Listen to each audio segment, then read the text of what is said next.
Baik, Assalamualaikum warahmatullahi wabarakatuh. Selamat sore dan salam sejahtera bagi kita semua. Yang terhormat Bapak Burhanuddin serta rekan-rekan yang berbahagia.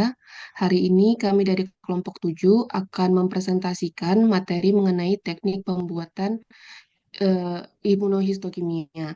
Sebelumnya, kelompok 7 terdiri dari 6 orang anggota, yaitu saya sendiri Enda Dwi Putri.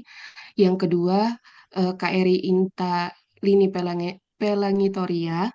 Yang selanjutnya ada Mbak Evi Nurrohma, ada Mbak Rani Sulistiowati, Mas Reza Alfawas, dan Mbak Rini Purwanti. Next, Mbak.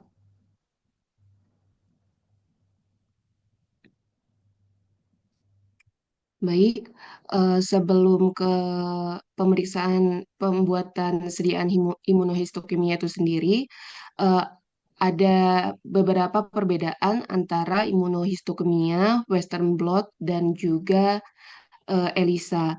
Nah, untuk Western blot sendiri, prinsipnya itu yang pertama memisahkan protein. Nah, dari campuran protein itu sendiri nanti akan dilakukan pemeriksaan gel elektroforesis, lalu akan dipisahkan berdasarkan berat molekul dan dibaca berdasarkan pita yang terbentuk pada membran. Selanjutnya akan dilakukan inkubasi antibodi, membran ditambah dengan antibodi yang spesifik, selanjutnya dicuci, nantinya hanya ikatan antibodi dan protein yang akan tersisa. Untuk hasil akhir yang terbaca yaitu ikatan pita yang dibacanya adalah ketebalan pita. Ketebalan pita sebanding dengan jumlah protein. Next, Mbak. Selanjutnya untuk ELISA sendiri eh, terjadi ikatan antigen dan antibodi.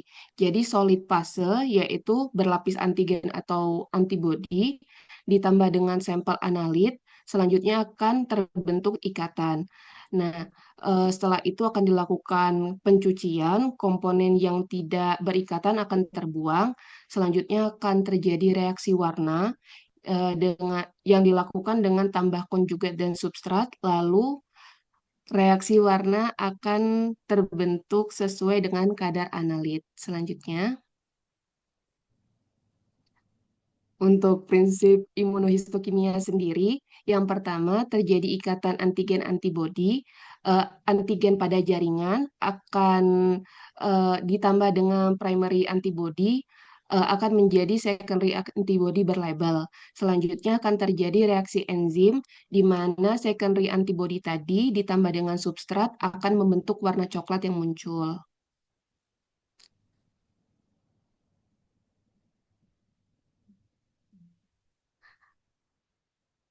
Baik, selanjutnya untuk materi imunohistokimia, selanjutnya Mbak.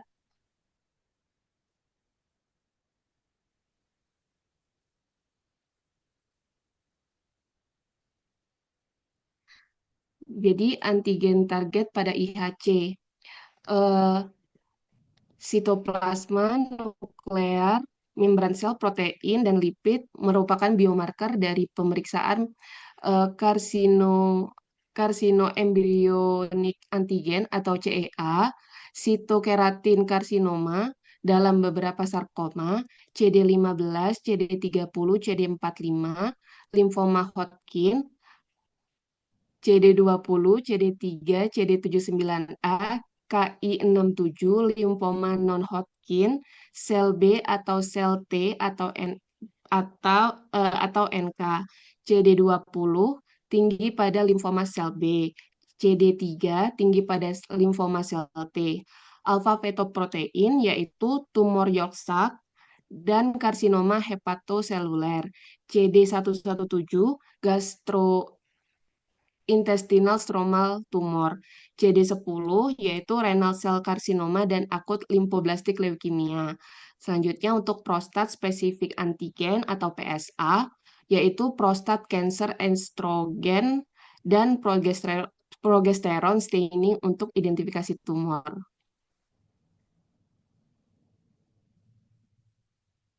Untuk tahapan IHC sendiri dimulai dari eh, jaringan sampel. Selanjutnya akan dilakukan deparafinasisasi atau rehidrasi, di mana regen yang digunakan yaitu silen, ada alkohol. Alkoholnya dilakukan secara bertingkat, mengalami penurunan dari alkohol 100%, 96%, 70%, 60%. Nah, selanjutnya dilakukan antigen retrieval, blocking. Selanjutnya ada washing dan antibody incubation. Selanjutnya dilakukan pewarnaan dan counterstaining dehydration detection. Next, Mbak. Oke, selanjutnya akan dilanjutkan oleh rekan saya. Terima kasih. Pada tahapan preparasi jaringan, itu pertama, sampel difiksasi, lalu didehidrasi, clearing, centrifugation, embedding, lalu sectioning. Next slide. Nah, tujuan dari fiksasi itu adalah untuk menjaga struktur dan komponen kimiawi, mengeratkan sel dan jaringan, memperjelas oksiko diferensiasi, menempelkan sel, meningkatkan efek pewarnaan, pemadakan, mesotokrosakan, dan kematian sel. Next slide. Nah, ini adalah perbedaan dari contoh fiksasi yang baik dan buruk. Nah, contoh fiksasi yang baik ada di sebelah kiri dan fiksasi apa? Yang itu tuh ada di sebelah kanan. Next slide.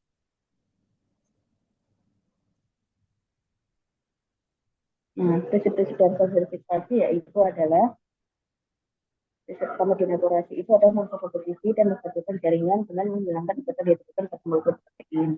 Hal ini akan menyebabkan perubahan pada soliditas protein, mengubah protein larut air menjadi tidak larut, terjadi koagulasi dan penyusutan sel. Dengan adanya koagulasi tersebut, proses menjadi tidak stabil. Prinsip lainnya adalah mengaktifasi enzim yang ada di dalam sel. Stabilisator tidak terjadi dan menghasilkan protein sel. Substansi dehidrasi memiliki kelemahan yaitu mengakibatkan penyusutan sel dan terlarut dari jaringan. Oleh karena itu biasanya dibuat larutan campuran seperti larutan karma yang ditambahkan kloroform untuk melawan reaksi sel dan mengakibatkan terciptanya jaringan melalui ikatan di seperti next slide. Dasar dari fiksasi itu cross linking. Cross linking itu artinya kita mesilang. Larutan fixatif atau terminal ini dapat membentuk ikatan silang dengan protein dan protein. Hasil ikatan ini akan membentuk nuclear thread di mana proses informasi pada struktur protein berikut inaktivasi enzim. Contohnya formatenya ini dan lain-lain. Next slide. Pematangan jaringan yaitu dehidrasi, pembandingan, dan infiltrasi. Next slide. Pematangan jaringan di dalam mitologi rutin parasin atau media yang perlu digunakan untuk menanam jaringan agar mudah terproses dan operasi sedikit. Jadi pematangan jaringan itu adalah orang temperatur yang ada di dalam jaringan. Kemudian digantikan dengan media yang membuat jaringan menjadi kaku sehingga bisa dilakukan pemotongan terhadap jaringan dengan ketebalan yang sangat tipis. Next slide. Next. Nah, proses pematangan jaringan itu ada tiga tahap yaitu dehidrasi, pembandingan atau clearing, infiltrasi. Next slide. Proses pematangan jaringan atau yaitu dehidrasi itu kan pengeluaran air yang harus dari komponen jaringan. Oleh karena itu, lakukan dehidrasi bersifat hidrofilik, memiliki properti kuat berinteraksi dengan molekul air dengan cara mengikat hidrogen. Next slide. Nah, dehidrasi itu tercapainya sendiri terdiri dari etanol, metanol, alkohol, alkohol, denaturasi seperti alkohol, betul alkohol. Jadi ini merupakan jenis dari larutan dehidrasi. Next slide. Nah, proses pematangan jaringan itu pembandingan. Pembandingan itu kan clearing, proses pengeluaran larutan dehidrasi dan menggantinya dengan larutan yang dapat berikatan dengan larutan infiltrasi. Larutan pembandingan ini harus memiliki kemampuan penetrasi jaringan yang cepat, penghapusan larutan dehidrasi cepat, mudah digantikan oleh larutan infiltrasi, menimbulkan proses jaringan yang minimal, tingkat metode bakar yang rendah, tingkat rendah, dan murah. Next slide. Nah, pembandingan ini jenis larutannya itu silo, keluar, kloroform, substitusi, terus with oil, lemonade. Next slide.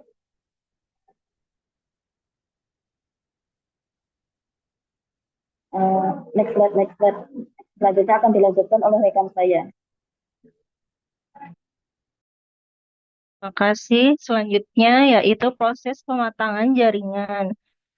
Pertama, infiltrasi. Infiltrasi adalah proses memasukkan suatu zat ke dalam jaringan sehingga jaringan tersebut dapat mengeras di suhu ruang. Yang kedua yaitu parafin. Parafin adalah zat yang paling banyak digunakan untuk infiltrasi dan embedding. Parafin yang digunakan tersedia dalam berbagai bentuk dengan berbagai suhu lelehnya dan zat penambahnya untuk bisa menghasilkan potongan jaringan yang berkualitas. Next slide. Selanjutnya yaitu proses pematangan jaringan.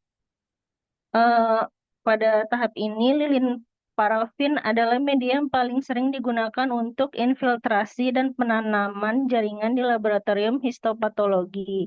Sifatnya bervariasi tergantung dari titik lebur yang digunakan, berkisar antara 47 sampai 64 derajat Celcius.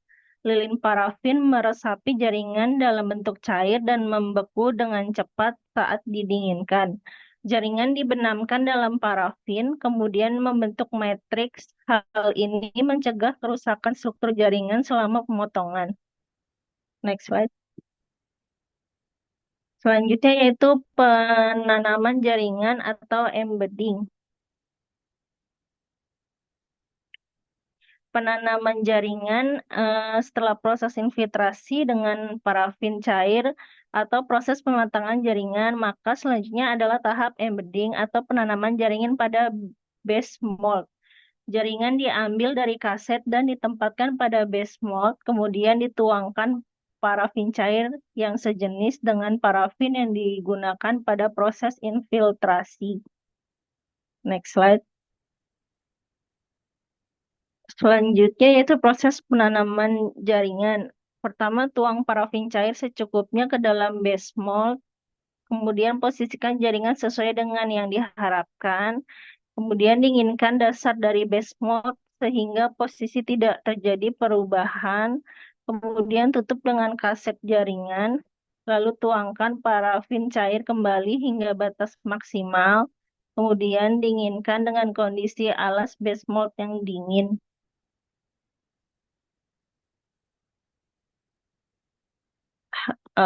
Hal-hal yang harus diperhatikan yaitu perhatikan jaringan yang hendak ditanam, cek terlebih dahulu berapa buah jaringan yang hendak ditanam pada keterangan di formulir atau kaset. Kemudian pastikan sebelum menutup base mode dengan kaset, posisi jaringan benar-benar kuat.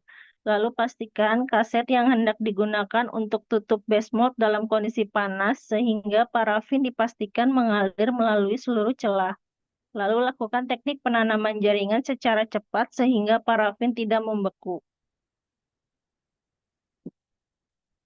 Selanjutnya akan dilanjutkan oleh rekan saya. Terima kasih. Nah, posisi untuk berbagai jenis jaringan, penampang dinding dan lumen harus terlihat, arteri vena, tuba fallopi, dan spesimen pas deferescens itu termasuk ke struktur tubular. Yang kedua, biopsi kulit dari eksisi, penampang epidermis, dermis, dan lapisan subkutan harus terlihat. Untuk sampel usus kantong empedu, biopsi epitel harus biopsi kulitnya memotong bidang pada sudut kanan ke permukaan, diatur hingga ke bagian epitel dipotong terakhir. Untuk usus kantong empedu biopsi epitel, potongan harus berisi bidang melintang dan longitudinal. Biopsi otot diposisikan berdampingan dengan permukaan epitel menghadap ke arah yang sama. Next, Mbak. Pemotongan jaringan atau tisu seksionan. Pemotongan jaringan dimulai setelah proses penanaman jaringan. Jaringan harus dipotong dengan ketebalan yang sangat tipis agar struktur jaringan dapat teramati di bawah mikroskop. Alat yang digunakan untuk memotong jaringan ini disebut mikrotom. Mikrotom dapat memotong jaringan dengan ketebalan hingga 2 mikromilimeter. Jenis-jenis mikrotom, yang pertama rotary rocking mikrotom, yang kedua sliding mikrotom, Yang ketiga, rotary microtome. Untuk teknik pemotongan, untuk mendapatkan pita jaringan yang baik harus melalui dua tahap pemotongan yang harus dilakukan secara berurutan. Tahap tersebut ialah tahap potong kasar dan potong halus. Kedua tahap ini harus dilakukan secara teliti. Jika tidak tepat, dapat menyebabkan artefak pada pita jaringan yang dapat mempersulit proses pengamatan. Potong kasar itu yaitu membuang kelebihan parafin yang menutupi jaringan ketebalan cukup tinggi yaitu 15-10 mikromilimeter dapat menyebabkan artefak jika tidak teliti. Potong halus yaitu pembedahan rutin biasanya menggunakan ketebalan 3-4 mikromilimeter. Meski ketebalan dapat diatur, pita yang terbentuk dapat bervariasi. Hal ini dipengaruhi oleh beberapa faktor, yaitu suhu, sudut penempatan pisau, kecepatan pemotongan, dan pengalaman teknisi. Next, Mbak. Penyebab kegagalan pemotongan dan solusinya. Yang pertama, pita atau potongan paralel menggulung. Penyebabnya potongan tidak tersambung. Solusinya potong blok hingga paralel. Yang kedua, pisaunya tumpul, ganti pisau atau geser pada bagian yang berbeda. Kelebihan parafin, solusinya potong kasar kelebihan parafin tersebut. Penyebab yang keempat, adanya listrik statis pada pita sehingga pita menggulung ke atas. Solusi yang dilakukan, lembabkan udara di sekitar area pemotongan, hindari penyebab listrik statis, tempatkan lembaran pengering dekat mikrotom. Next, Mbak.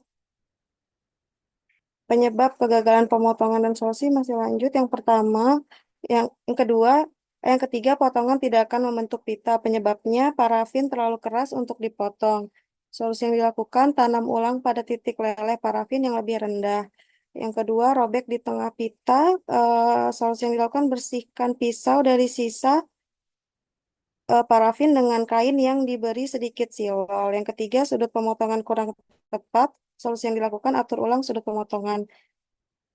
Next, mungkin bisa dibacakan sama Mbak Rini atau Mas Reza.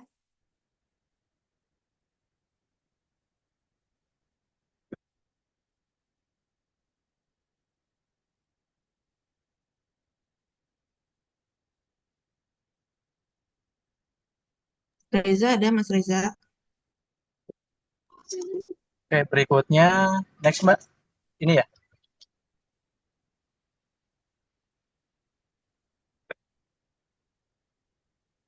Berikutnya penyebab kegagalan pemotongan dan solusi. Yang pertama itu penyebabnya pisau tumpul. Yang kedua sudut pemotongan tidak tepat. Yang ketiga pemotongan terlalu tebal. Untuk solusinya itu yang pertama gunakan pisau baru. Yang kedua atur ulang posisi pisau. Yang ketiga kurangi ketebalan pemotongan. Next Mbak.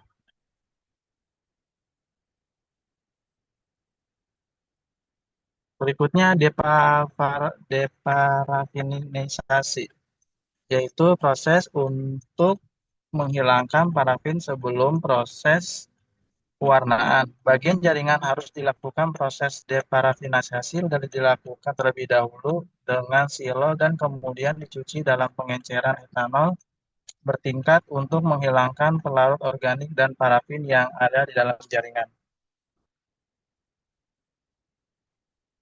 Adapun tujuannya yang pertama setelah proses sebelumnya Mbak,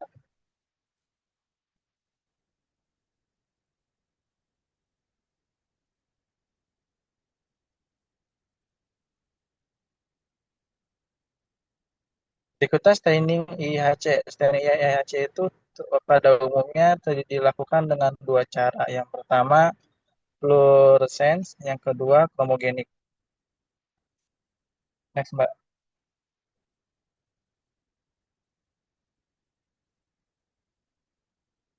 Sebelumnya Mbak, tujuannya tujuan utamanya itu menghilangkan parafin pada sedian jaringan. Yang kedua, parafin bersifat nonpolar dalam jaringan harus dihilangkan karena dengan adanya parafin, air tidak dapat masuk pada jaringan. Yang ketiga, terdapat beberapa faktor yang mengakibatkan kegagalan proses deparafinisasi, diantaranya pemilihan suhu, proses yang tidak sesuai dengan prosedur, penggunaan reagen yang tidak teratur, dan tidak tepat sehingga proses pewarnaan terganggu karena air tidak masuk ke dalam jaringan untuk mewarnai komponen sel. Berikutnya rehidrasi. Rehidrasi merupakan proses pengisian kembali cairan ke dalam jaringan. Sebelum dilakukan proses rehidrasi, larutan penjernih harus dihilangkan dengan cara direndam dalam larutan alkohol dengan konsentrasi tertentu. Setelah bersih, kemudian derehidrasi dengan air destilasi. Berikut tahapan deparafinisasi dan rehidrasi. Diawali dengan reagen silin, kemudian dilakukan oleh 100% alkohol, 96% alkohol, diencerkan menjadi 70% alkohol, sampai menjadi distilled water. Antigen retrieval merupakan salah satu langkah penting dalam memunculkan epitop antigen pada pewarnaan imunohistokimia. Proses tersebut bisa menyebabkan ikatan silang pada protein sehingga menyebabkan epitop tertutup, menghasilkan pewarnaan negatif yang lemah atau yang palsu. Diatasi dengan heat-induced epitope retrieval atau proteolytic induced epitope retrieval, penggunaan tergantung pada jenis jaringan dan antibodi primer. Berikut teknik antigen retrieval. Antigen retrieval dilakukan ketika slide dipanaskan selama waktu tertentu dalam buffer tertentu. Adapun instrumennya itu digunakan yaitu microwave, pressure cooker, water bath, steamer, dan lain-lain. Buffer yang paling umum digunakan itu buffer sitrat, namun pilihan buffer tergantung pada antibodi yang digunakan. Ikuti petunjuk pada lembar data khusus dan rekomendasi untuk pengambilan buffer.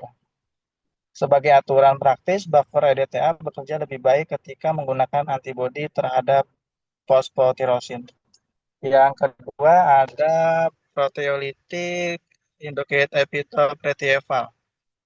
Beliau dimunculkan menggunakan peptidase. Tripsin adalah enzim populer yang memecah ikatan silang protein, memunculkan antigen yang tersembunyi dan demikian meningkatkan intensitas pewarnaan dan spesifisitas antibodi primer.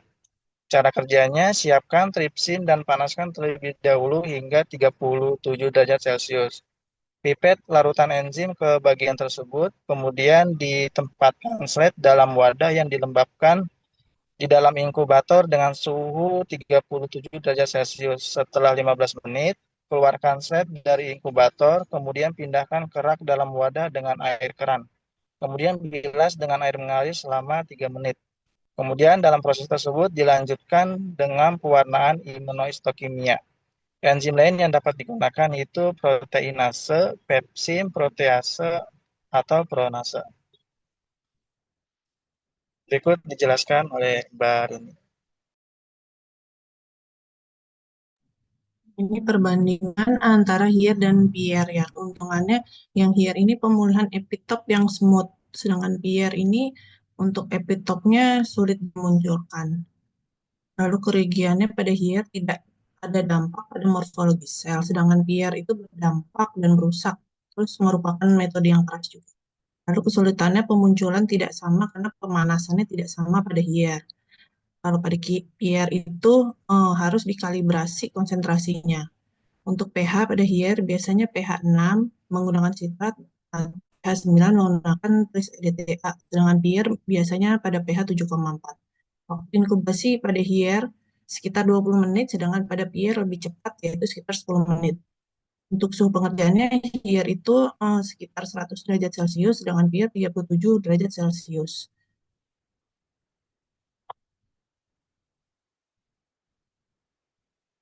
Ini selanjutnya setelah antigen retrieval ini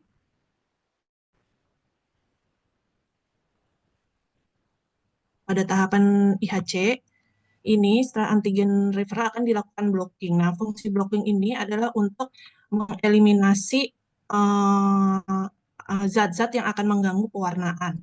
Kemudian setelah blocking akan dilakukan washing dan activation. Pada washing ini akan terjadi pertama reaksi antara antibodi primer, ditambahkan antibodi primer. Kemudian yang kedua dilanjutkan dengan penambahan antibodi sekunder. Jadi antigen yang dicari itu kalau misalkan cocok dia akan menempel pada antibodi primer. Selanjutnya ditambahkan antibodi sekunder di mana antibodi sekunder itu sudah ditempelkan kromogen, itu zat warna. Jadi kalau misalkan antigen targetnya itu ada, dia kromogennya akan nampak, akan berubah warnanya. Lalu kemudian di sini di staining, nah ini kan yang ditempel di antibodi sekunder itu kan dia enzim. Nah, enzim itu kalau bereaksi dia harus ditambah dengan substrat. Substratnya itu ada di pada tahap staining ini. Di tahap staining ini substrat yang dipakai biasanya itu DAB ya. Nah, enzim sama substrat itu bereaksi, dia akan mengaktifkan kromogen, yaitu perubahan warna. Jadi selnya itu nanti jika mengandung antigen target, dia akan mengalami perubahan warna. Nah, ini beberapa contoh warnaannya.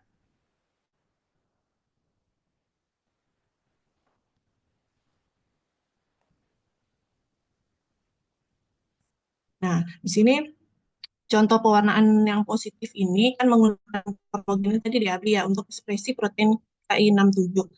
Ini yang berubah warna ini yang coklat ini. Ini antigen targetnya. Karena kan dia kalau tidak berubah, kalau tidak ada reaksi antigen antibodi, dia warnanya biru seperti ini. Nah, jika misalkan terdapat antigen target, maka akan berubah warna menjadi coklat ini, seperti ini. Nah, ini juga ada contoh lagi. Yang ini contoh yang sebelah kiri ini positif ya. Bisa dilihat ini perbedaannya dengan kanan yang negatif. Jadi kalau negatif itu karena tidak ada reaksi antigen antibodi, jadi dia warnanya biru. Sedangkan yang positif kan karena dia tadi sudah ada antigen antibodi bereaksi, dia akan berubah warnanya jadi coklat ini. Nah, ini juga ya. Nah, ini kan kelihatan yang coklat-coklat ini yang positif. Kemudian masalah-masalah yang sering muncul pada pewarnaan dan solusinya. Yang pertama, pewarnaan non-spesifik ya, penyebabnya pengikatan antibodi sekunder pada protein non-target. Solusinya gunakan blocking buffer yang lebih baik untuk mencegah pengikatan non-spesifik, atau tingkatkan waktu blocking atau konsentrasi buffer sesuai kebutuhan. Kemudian masalah pewarnaan yang lemah itu biasanya konsentrasi antibodi primernya terlalu rendah gitu. Jadi kalau misalkan antibodinya rendah kan dia kan mencari antigen target ya. Kalau misalkan antibodi primernya rendah berarti kan sedikit yang mengikat antigen target sehingga nanti pewarnaannya akan lemah. Kemudian ini solusinya meningkatkan konsentrasi antibodi primer atau perpanjang waktu inkubasi untuk memastikan interaksi yang cukup. Kemudian retrieval antigen yang tidak optimal itu solusinya bisa perbaiki protokol retrieval antigen seperti waktu atau suhu inkubasi atau memilih buffer retrieval yang sesuai. Kemudian masalahnya tidak muncul warna itu bisa karena antibodi yang kadaluarsa atau tidak aktif. Itu bisa menggunakan antibodi yang baru dan berkualitas baik atau pastikan reagen lain seperti buffer dan kromogen bekerja dengan baik. Demikian presentasi dari kelompok 7. Jika ada pertanyaan bisa langsung disampaikan. Terima kasih. Untuk pertanyaannya nanti di chat aja ya. Kita lanjut ke Pak. kelompok 8 dulu.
Izin Pak, izin teman-teman udah kelihatan belum share-nya ya?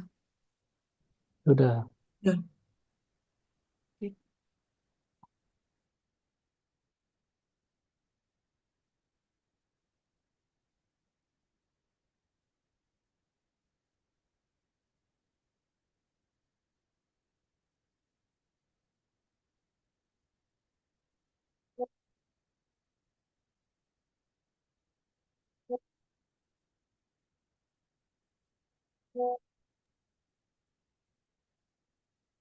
Suaranya emang nggak ada tuh gimana ini, Mbak? Iya Pak, sebentar Pak. Oh,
Baik, kami mulai. Terima kasih atas waktu dan kesempatannya. Selamat sore Pak Burhan dan teman-teman sekalian. Kami dari kelompok 8 beranggotakan Frederika, Gilang, Hardianti, Riani, Ruhiansa, dan Sapitri akan mempresentasikan mengenai setup laboratorium imunohistokimia, step by step-nya, metode ultratext staining. Materi akan kami coba paparkan.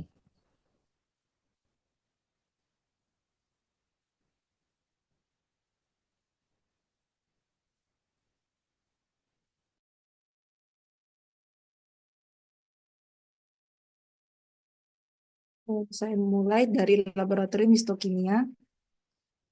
Yes, maaf.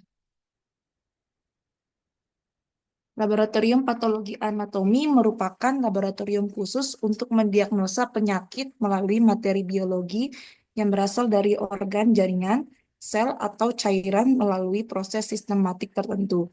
Imunohistokimia merupakan cabang ilmu patologi anatomi dalam menegakkan diagnosa suatu penyakit dengan menggunakan metode deteksi protein dari sel atau jaringan melalui teknik imunofluoresensi, imunohistokimia, dan imunositokimia. Nama imunohistokimia diambil dari nama imun yang menunjukkan bahwa prinsip dasar dalam proses ini ialah penggunaan antibodi dan menunjukkan jaringan secara mikroskopis. Dengan kata lain, imunohistokimia adalah metode untuk mendeteksi keberadaan antigen spesifik di dalam suatu sel jaringan dengan menggunakan prinsip pengikatan antara antibodi dengan antigen pada jaringan hidup. Pemeriksaan ini membutuhkan jaringan dengan jumlah dan ketebalan yang bervariasi tergantung dari tujuan pemeriksaan. Alat-alat yang digunakan adalah safety cabinet, mikrotom, ini oven, terus water bath, tissue processing mesin, cryocard, sentrifuge, peralatan gelas seperti corong, gelas ukur, Erlenmeyer, standing jar, dan spattle. Kemudian ada micropipet, terus base mold, stainless and cassette, terus hot plate, timbangan, vortex, penyimpanan blok parafin, freezer, mikroskop, pH meter, dan standing rack. Bahan-bahan dan reagen yang digunakan yang pertama ada pelapis slide atau slide coating. Yang kedua ada buffer cleaning, itu yang digunakan PBS dan TBS. Yang ketiga EDTA yang pH 9. 4 retrieval solution itu higher and fire. Yang kelima parafin itu impregnasi. Yang keenam alkohol yang digunakan itu yang bisa 70%, 95%, dan 100%. Ini digunakan untuk dehidrasi. Yang ketujuh, larutan fiksasi, formalin 10%, albumin atau gelatin perekat. Bahan pewarnanya itu digunakan hematoksilin yang pertama, antibodi primer, buffer diluent atau PBS, antibodi sekunder, ballooning, yang kelima conjugate HRP atau AP, yang keenam ada kromogen, yang ketujuh ada hemoktosilin atau background staining. Selanjutnya dilanjutkan oleh teman saya. Terima kasih.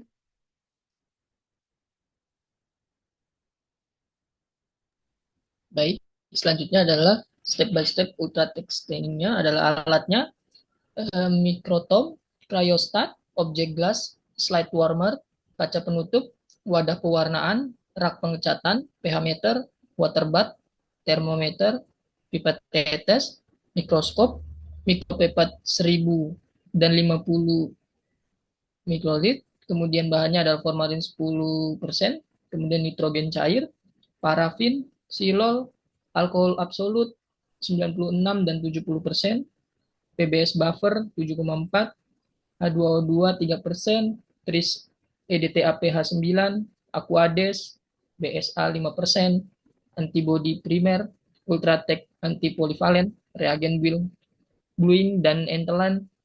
Kemudian pemulasnya DAB substrat high contrast, DAB kromogen, Ultratech staining, dan hematoxylin. Next slide.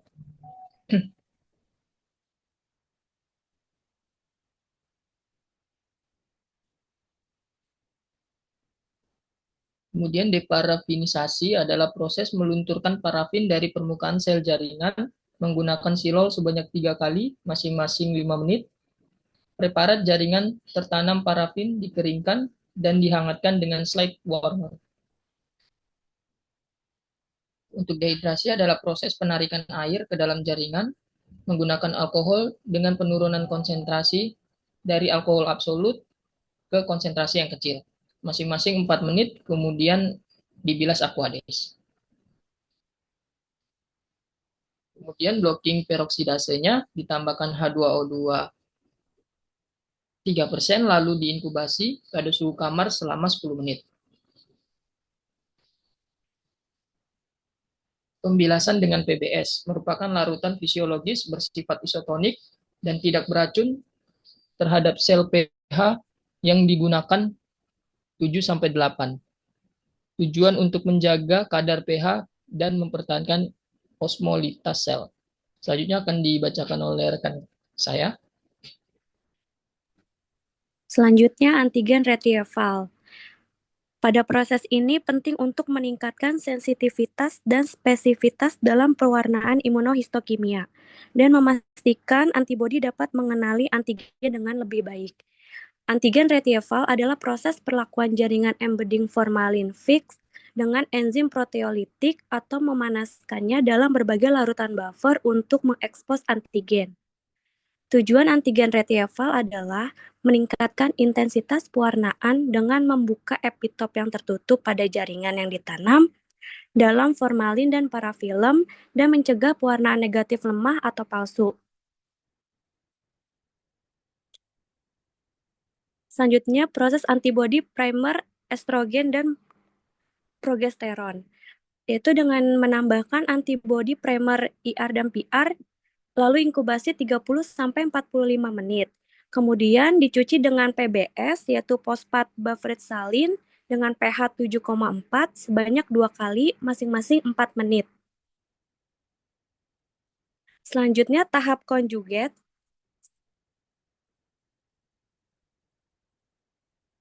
yaitu ditambahkan Ultratech antipolivalent diinkubasi 10 menit pada suhu kamar. Kemudian dicuci dengan PBS pH 7,4 sebanyak 2 kali, masing-masing 4 menit.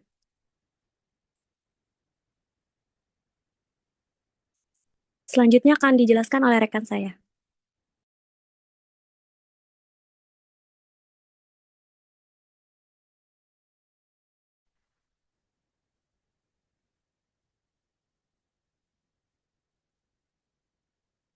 Dep kromatogen, cara kerjanya yaitu pertama ditambahkan ultratrap, lalu HRP, lalu inkubasi 10 menit, dicuci PBS pH 7,4 sebanyak 2 kali masing-masing 3 menit, ditambahkan larutan DAB, inkubasi 1-5 menit, dicuci air mengalir selama 5 menit.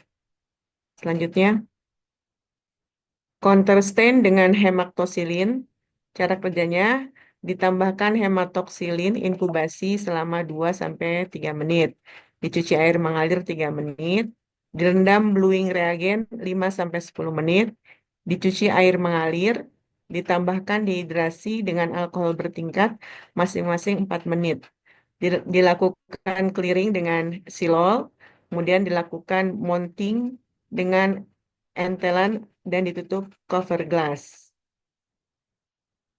Terima kasih.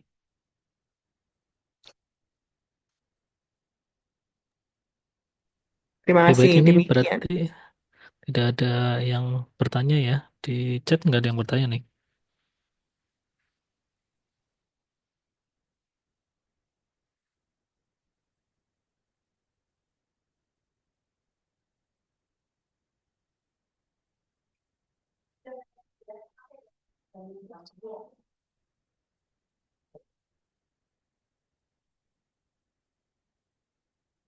Oke, karena memang ini kan hanya langkah-langkah untuk melakukan apa deh pewarnaan imunohistokimia ya. Jadi mungkin teman-teman Bapak Ibu semuanya bisa mengikuti sesuai dengan manual instruction yang didapatkan.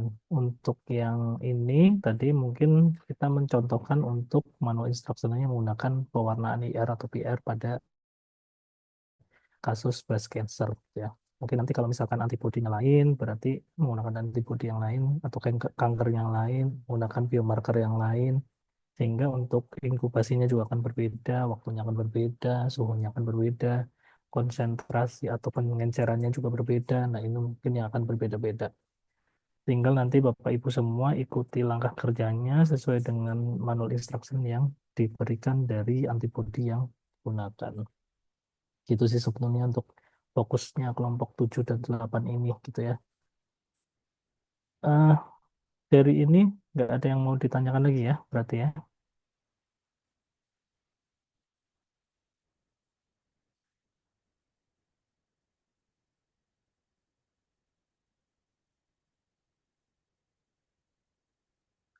Oke, Mas Rangga, Mbak Ariana, atau siapa satu lagi, Mbak Nurul, yang bekerja di lab patologi anatomi, mungkin nanti kalau misalkan ada yang mengerjakan imunohistokimia atau histokimia, mungkin bisa divideokan buat teman-temannya supaya bisa melihat kira-kira pengerjaannya seperti apa untuk memperjelas dari presentasi yang dilakukan tadi. Takutnya kan tadi cuma hanya sekedar apa bagan diagram gitu ya. Jadi nanti mungkin suatu saat kalau Mas dan Mbak yang mengerjakan bisa membuat videonya, bisa di-share ke teman-temannya nanti biar lebih memperjelas juga. Baik, Pak. Oke, oke baik mungkin nggak ada ya, karena memang ini hanya step by stepnya aja. Harusnya memang praktikum secara langsung, cuma memang di kita belum bisa mengerjakan IHC karena memang alatnya nggak ada. Uh, untuk antigen retrieval aja kami nggak punya gitu ya. Jadi memang nggak bisa dipraktekkan secara hands-on-nya seperti apa. Kalau memang misalkan tidak ada diskusi kembali, nanti silakan Bapak Ibu tinggal mencari manual instruction-nya masing-masing untuk masing-masing kasus atau kanker dan biomarker yang digunakan ya.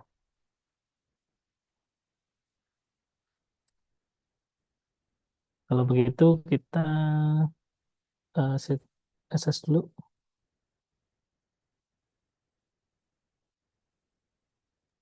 Baik, teman-teman dimohon untuk on cam.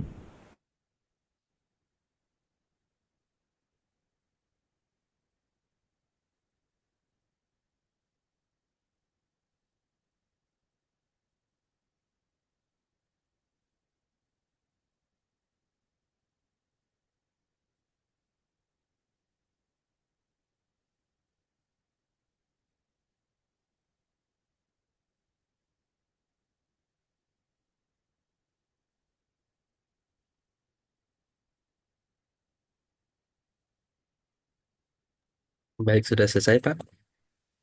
Baik, terima kasih Bapak Ibu semuanya.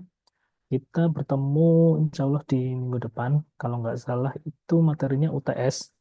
Jadi untuk UTS-nya nanti kita akan menggunakan VLC. Jadi nanti Bapak Ibu coba-coba buka dulu VLC-nya. Kita akan menggunakan media VLC untuk ujiannya. Eh, pelajari dulu VLC-nya. Masing-masing mahasiswa itu dia punya akunnya masing-masing. Jadi nanti akan mengerjakan di situ. Untuk soalnya berupa pilihan ganda. Waktunya kayaknya 1 jam deh kalau nggak salah dengan 50 soal. Nanti saya cek dulu. Saya belum buat soalnya. Saya belum upload soalnya maksudnya. Nanti diinfokan mau bersedia di jam berapa supaya nanti saya atur dulu karena VLC harus diatur waktunya. Dia akan jalan by system. Dia akan eh, start mulai by system, berakhir juga by system. Jadi kalau misalnya teman-teman atau Bapak Ibu ada yang telat ya pasti akan ketinggalan. Dia nggak peduli karena dia sistem. Makanya nanti tolong dicermati kalau misalkan memang disetujui waktunya, diharapkan untuk on time. Kalau nggak mau rugi, gitu ya. Mungkin dari saya cukup sekian. Terima kasih. Saya akhiri. Wassalamualaikum warahmatullahi wabarakatuh. Waalaikumsalam Waalaikumsalam warahmatullahi wabarakatuh. warahmatullahi wabarakatuh. Terima kasih, Pak. Nah, Terima kasih, Pak. izin live ya.